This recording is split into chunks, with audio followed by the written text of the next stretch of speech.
Elle a tué sa meilleure amie pour lui voler sa vie. Les histoires de Plovdiv. Dans une petite ville vivaient deux meilleures amies, Christine et Jessica. Elles avaient grandi ensemble et partageaient tout, des rires secrets et des moments de joie.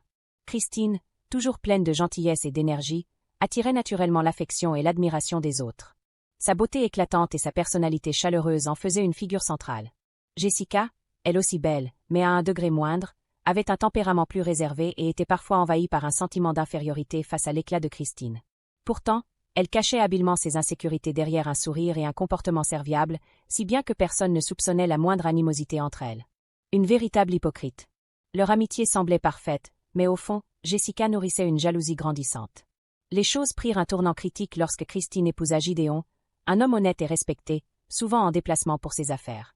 Leur union fut bénie par deux magnifiques petites filles qui ressemblaient à leur mère.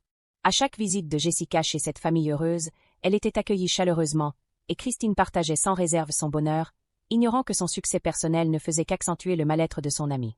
Jessica, quant à elle, avançait dans la trentaine sans prétendant sérieux. Les gens commençaient à murmurer. Pourquoi Jessica n'est-elle toujours pas mariée? Chaque remarque, même bien intentionnée, était une blessure. Elle observait la vie parfaite de Christine, se demandant pourquoi la chance ne lui souriait pas.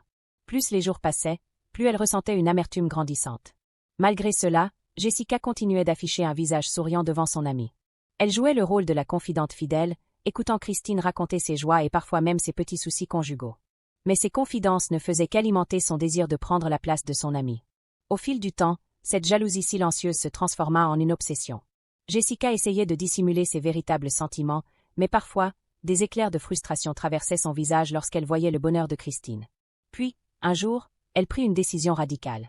Ce soir-là, comme souvent, Christine lui rendit visite avec son sourire habituel. Jessica, fidèle à son rôle d'amie, l'accueillit chaleureusement et l'invita à s'asseoir. « Tu dois être fatiguée, Christine. Veux-tu boire quelque chose? »« Oh oui, un jus, s'il te plaît. » Christine répondit sans méfiance. Jessica se dirigea vers la cuisine. C'était le moment. D'un geste rapide, elle prit un poison connu pour son effet lent et l'incorpora habilement à la boisson avant de rapporter le verre à Christine. Christine but lentement, savourant la fraîcheur du jus. Très vite, une lourdeur envahit son corps, une fatigue soudaine. « Je ne sais pas pourquoi, mais je me sens tellement fatiguée. Peut-être devrais-je me reposer ici un moment. » murmura-t-elle en posant une main sur son front. Jessica ressentit une pointe de panique, mais elle ne laissa rien paraître.